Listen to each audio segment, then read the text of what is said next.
So I'd like to introduce my son, the one I was talking about in the first video. This is Matthew. Hi. He's going to be working with me to get the motor up and running, hopefully. So just wanted to introduce him. Say hi. Hi YouTube, welcome to part 2 of my video. We got a couple comments about my Evinrude 9.9 horsepower outboard motor, and I'd like to give it a try. One of the comments that we had was to remove the flywheel and check out and see if it has points or not. Another comment I got off my channel was to test both the coil packs to see if those are good. So we're going to do that today, so let's get started. Okay, to get the flywheel off, went ahead and put some channel locks down on the flywheel to hold it in place while my son loosened the nut on the top. He's just finishing up now, just getting that loose. So now that we got the nut loose, we're going to go ahead and pop it off. Alright, so we picked this up from Harbor Freight. It's just $13, so not a big deal to pull this flywheel off. I've seen videos, people just taking the bolt off, leaving a few threads on, put a little bit of pressure under the flywheel with a screwdriver, and then hitting the bolt and loosen it up. But I'm going to go ahead and use this. I mean, why not? It was real cheap and simplify things. And later on down the road, if I get used to doing it the other way, I'll start doing that. But let's go ahead and set this up.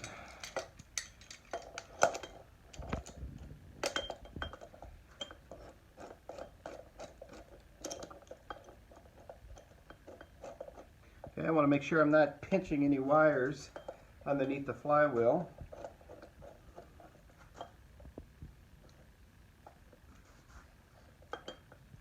Seem to be good.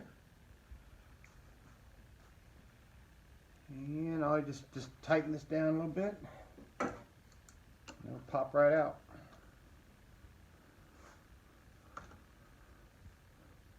That's already loose.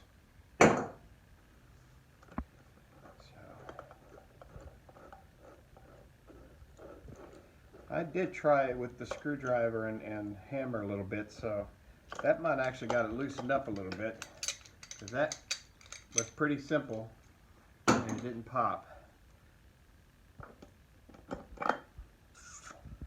So here we go. Let's take a look. Keys still pretty good shape. Got another coil. One of the comments I've seen on my video is to check the points. So you see what we got underneath the flywheel. Tell me what you think. You can check on this side. A little bit of darkness there. I'm not sure if that's really a problem or not, but everything seems to be in place. None of the wires seem to be chewed or frayed or falling apart. Anyway, tell me what you think I should do next. Okay, so we're going to start by removing the leads from the coil packs. And then we're going to remove the 3 bolts holding the coil packs to the engine using a 3/8 socket.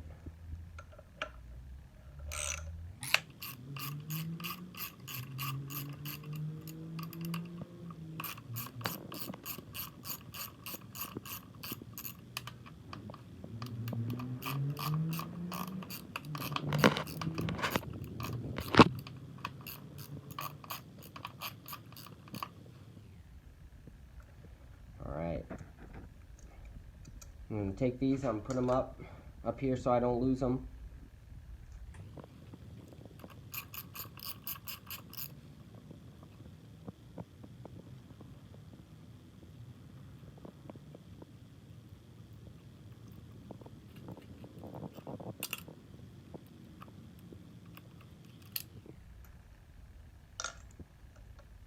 Awesome, and now the coil packs are removed.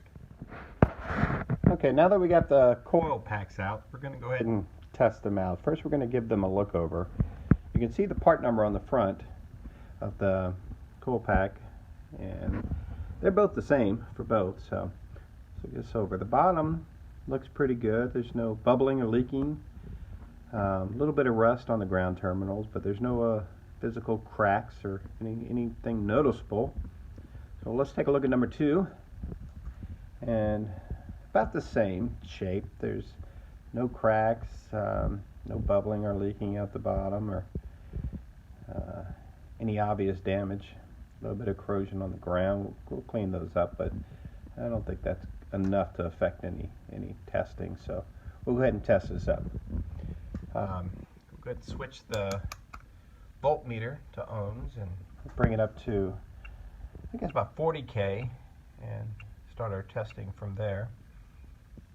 Go ahead and hit both our leads, our battery and ground leads here. As you see, take it off, and we've got nothing. Put them back and get them down to 0. So we'll start with the primary terminal to the ground and see what kind of reading we get. And zeros. Then we'll try the spark plug coil to the ground and see what we got. We got 25. Now we'll try the primary to the spark plug terminal and see what we get. Bounce it around and get 25 again. Alright, let's try number 2. And with number 2 again, we'll start with the primary and to the ground and down to 0. Now we'll try the spark plug coil down to the ground.